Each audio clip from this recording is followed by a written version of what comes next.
Hi everyone! I don't have my own kindergarten classroom this year, so I borrowed a tour off of YouTube that a lady had done, and I'm going to give you my take on it. This classroom is really inviting, and it's divided up nicely into specific sections. Around the room you'll find different centers like a light station, dramatic play, blocks, and lots more.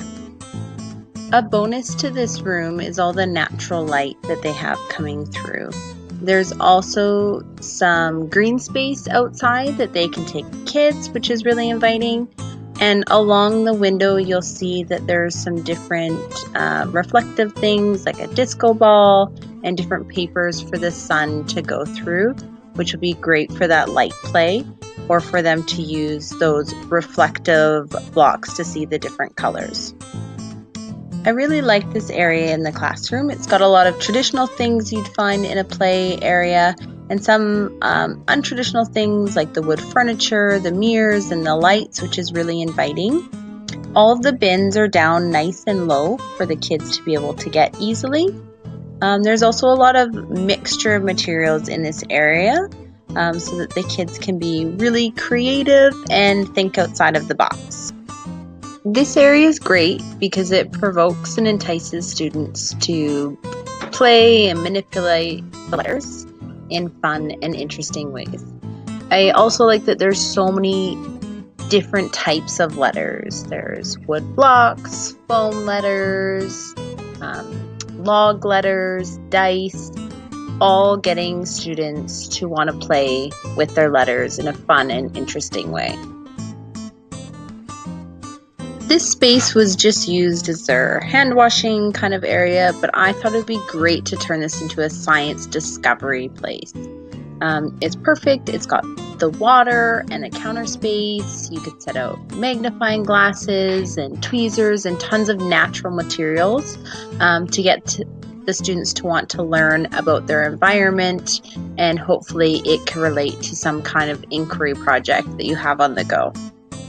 This space is organized really well. There's tons of baskets down low that have various materials. There's pom-poms and some crayons by the looks of it, different markers, buttons, glue, and different books for them to use for inspiration. However, if this was my classroom, a lot of the higher up things I would bring down low so that students could explore them and be a little bit more creative.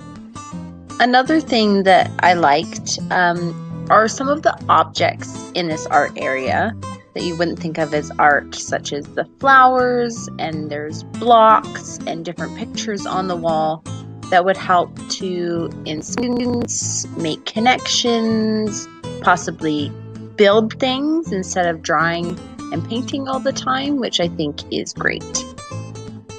I like that the room has clear, defined spaces with lots of shelves and baskets that the kids can get to easily.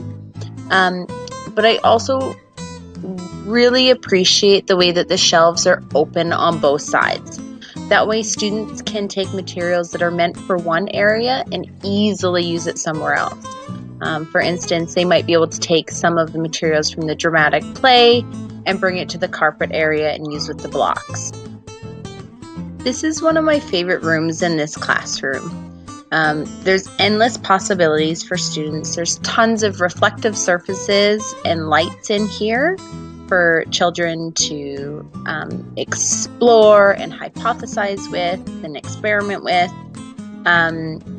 There's also so much wonder in this area that would inspire students to learn and explore. I had one of these light up tables in my classroom a few years ago, and it was such a conversation starter for the kids.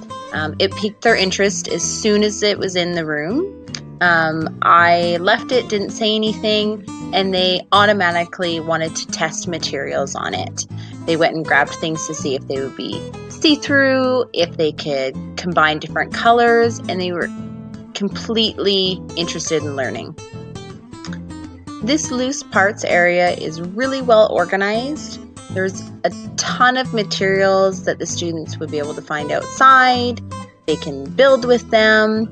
And there's a nice carpet area underneath so they could spread things out. There's also some questions and pictures to help provoke the students in making connections. The students have a lot of choice in this area. Everything's organized really well into baskets again, and there's a lot of choice of what they can use. It's also right near the loose parts area where I think students would want to combine and test different things together. I think this family tree is an important part to the classroom. It's a place where the students can bring pictures and objects in. There's also a curtain where students can go behind. I would think it would be a great quiet place if students are feeling a little homesick or unsure, that they could go and see pictures of their family and maybe play with the things they had brought in or bring it back to play with the other students. This block area is placed really well in the classroom. It's got a huge open space. The blocks are placed in baskets and bins that are easily accessible to the students, but it's also right near the window.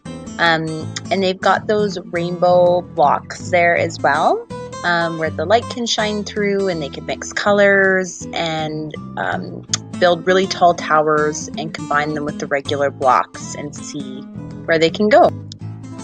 Lastly, I just wanted to highlight some of the flexible seating options that are in this room. As you can see, there's a couch, but in different spots there was some cushions, there was crate chairs with cushions on top, and it gives the students a lot of choice in where they're most comfortable, somewhere that they can go with another student to collaborate and communicate. Just to wrap up, I wanted to talk about how this classroom really speaks to the children. It inspires them to learn, collaborate, inquire, wonder, and communicate with one another. Students take ownership of their learning and they co-create it with each other, the teachers, and themselves. This classroom tour was based off of Ellie's Reggio way that she had posted on YouTube.